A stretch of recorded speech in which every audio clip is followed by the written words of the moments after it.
they want people to say blue lives matter and all lives matter. It's okay right now to say black lives. Is it that big of a fucking deal? It's nothing will ever get solved because everyone gets so angry. And I'm a victim of it too because I'll get responses like, hey, fuck you for tweeting this. I'm going to go, fuck you for saying that. Well, so it's like everyone's just anger on top of anger. Like today, Rush Limbaugh went on with my buddy, Charlamagne the God. Yes. Took his name from me. And they had a discussion. And like now we're in a society where when Rush Limbaugh says this, now everyone wants him to shut his fucking mouth all the time, whereas he's giving his opinion. So it's like, you know, I don't know. Do we have the sort of the yeah? I got a bunch of cuts from it. The white privilege one or no? Yes. Okay. Because that's not going to stop white supremacy. That's not going to stop racism. Okay, we got to R.I.P. to George Floyd, but that was not an isolated incident. This is a regular occurrence for black people in this country. How do you stop? The powers that be don't want to change the system. How do you that's stop? a question for you. I want to know, guys, how are you going to use your privilege as a white male to combat this prejudice? You got a direct line. I don't buy into. No, wait a minute. I don't buy into the notion of white privilege. See, I think that's a liberal.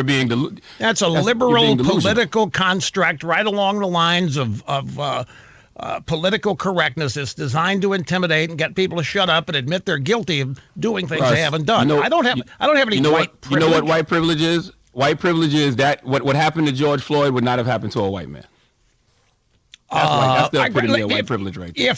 If what happened to George Floyd had happened to a white man, we probably wouldn't even have heard about it. Now hold on. Now hold on. He's right. I agree with that. He's actually right. And by the way, I think they're both. So do I. And by the way, I've seen people have tweeted out pictures of, you know, these right-wing guys tweet out pictures of.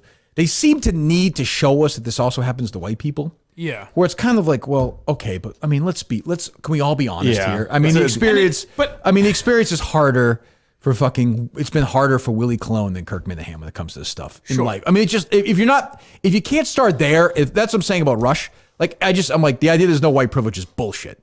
Like, I've had he can't break that character. But that being said, why can't he, like, now TMZ and everyone's like, and Charlamagne says to him at the end, if you know what white privilege is, you know white supremacy is, we can't have this conversation again. Well, why not? I think it's great that Rush Limbaugh and Charlamagne are having a fucking conversation. I think they should do it more often. They should always try to have. But now he's saying, well, if you're going to say that, well, but that's who Rush Limbaugh is. Yeah. On the white supremacy thing, I'm not in any kind of denial. I just know that it's a politically charged element of the Democrat Party's politics and liberalism, and I do not cave or compromise or give one iota of an inch to liberalism no matter what.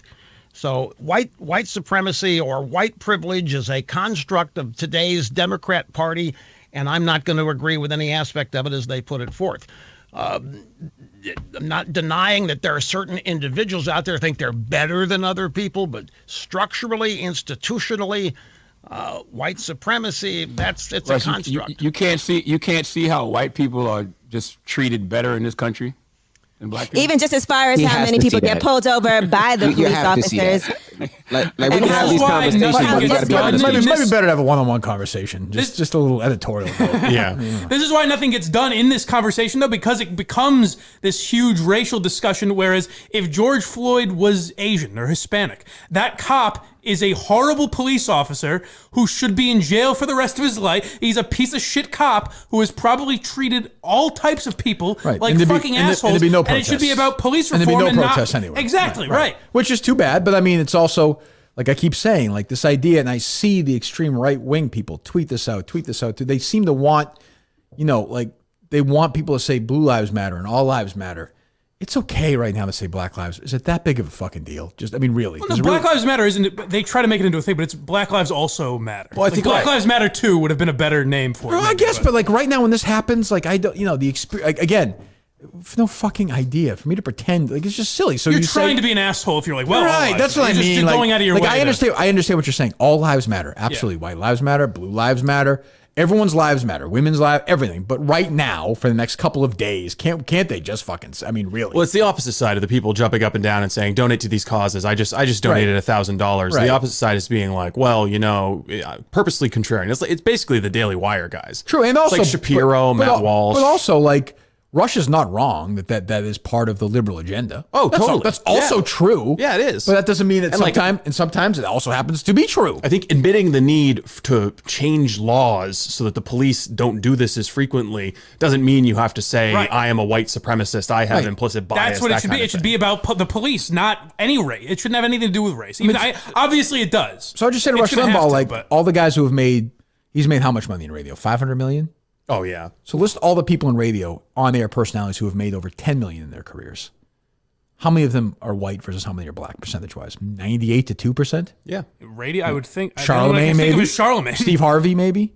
Oh, yeah. Okay. Yeah. I mean, I'm sure I'm forgetting one or two, but you know what I mean. Right. Stern, Imus, Rush, fucking Seacrest, whoever. Me, Francesa, Russo, just pick Felger, pick a market. Mike and Mike. Trey Wingo, fucking Jim Rome, Colin Coward, like even in that business to pretend that for some reason that you don't have some advantage. It's not like I went in there and they said, "Oh, you're a white guy," but there's a reason why. There's a reason why. I don't know what it is, but to pretend that it's it's just the facts. Right. Well, I think that prompts the discussion of reparations.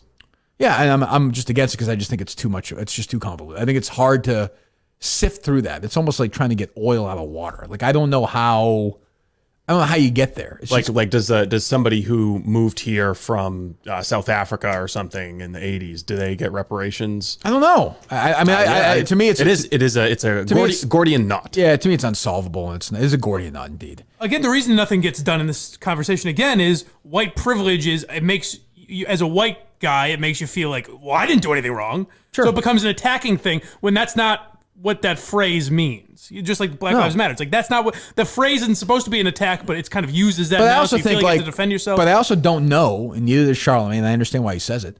I don't know if that guy wouldn't have killed a white guy in that situation.